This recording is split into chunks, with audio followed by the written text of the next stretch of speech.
4 décembre, film de DEF, décembre en fête, La guerre des tucs. Nous allons voir un film québécois aujourd'hui. Mais c'est sûrement d'entre vous, c'est peut-être le film plus iconique du Québec lorsqu'il a trait à l'hiver et à Noël. La guerre, c'est pas une raison pour se faire mal. C'est une des répliques les plus connues du Canada et du Québec, dans tous les films confondus, peut-être même dans le monde si les gens ont traduit cette citation. Donc ça parle, mais c'est de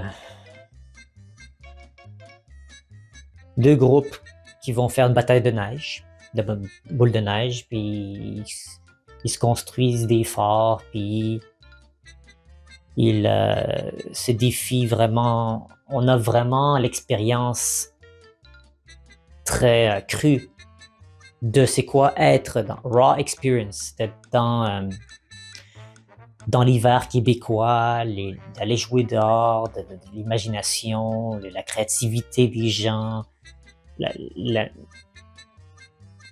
l'enfant dans son plus grand, dans son meilleur en fait. Évidemment, un événement dans le film, si vous n'avez pas vu, qui fait en sorte que la guerre se termine.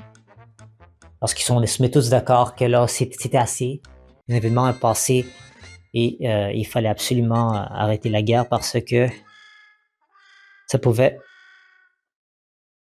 Il n'y avait plus nécessité de le faire vu qu'il y avait un événement qui a perturbé et bouleversé les jeunes. Premier critère, est-ce que c'est un film que tu peux regarder en famille?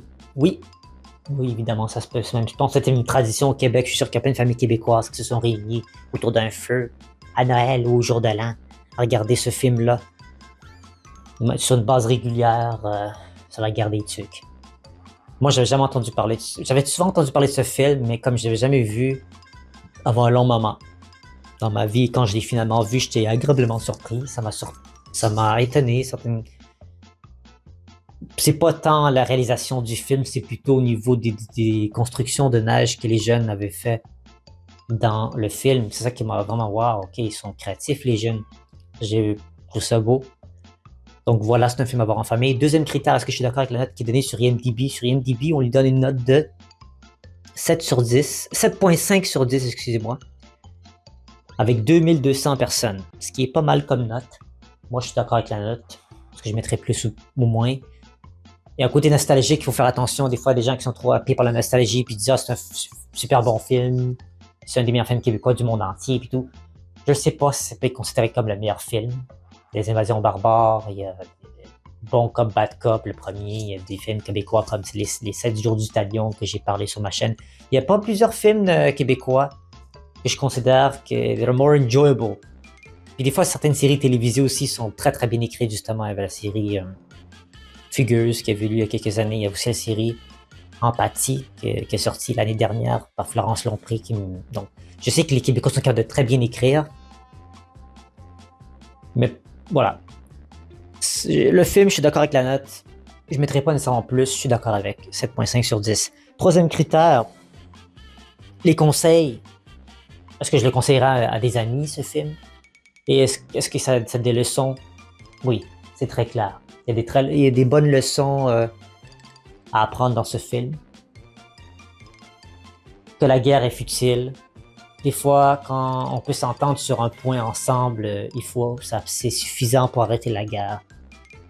Des fois, certaines vies sont vraiment précieuses et c'est au moment où elles cessent de l'être qu'on devrait vraiment arriver à des consensus avant qu'il soit trop tard. Il y a des leçons aussi de camaraderie, des leçons de partage, des leçons de jouer en tant qu'enfant dans cette espèce de fougue infantile. Les jeunes aujourd'hui, surtout, c'est un bon exemple pour les jeunes d'aujourd'hui de voir ce film, puis de familiariser un peu à jouer dehors, puis tout ça. Puis de lâcher les tablettes, lâcher les téléphones, puis les parents ne sont pas supposés donner des technologies comme ça à leurs enfants à un jeune âge parce que ça va leur coûter cher. Après, ils vont devenir des enfants gâtés et ils seront pas prêts pour la vie. Il faut se faire mal, il faut sortir dehors, il faut avoir froid un peu, il faut tomber malade quelquefois pour s'immuniser avec certaines maladies. Il faut s'immuniser. Les gens qui sortent jamais dehors, qui sont constamment élevés dans du coton, puis puisqu'on les désinfecte, ils se mettent du Purell tout le temps. Évidemment qu'ils vont tomber plus souvent malades parce que ils ont pas, dès qu'ils sortent dehors, ils sont pas prêts du tout, là. Donc, puis c'est ça, il faut pas leur donner des écrans. Ces enfants-là, il faut les laisser avoir de l'imagination, de la créativité, à vraiment aller à l'extérieur puis trouver des façons de stimuler leur imaginaire. C'est dans cet âge-là que tu es à ton meilleur. Donc, ce film-là apprend ça.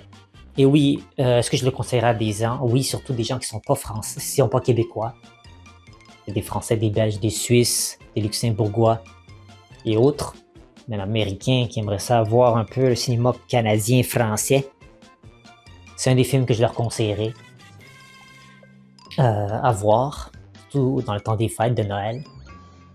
Donc oui, c'est définitivement un conseil. Donc voilà ce qui fait le tour un peu de ce film-là, du 4 décembre, un film assez cocasse, rapide. Et on se retrouve les prochains jours pour d'autres films de Noël. Donc j'espère que vous avez apprécié et on continue cette série sur cette bonne traînée. Merci à tous. Au revoir.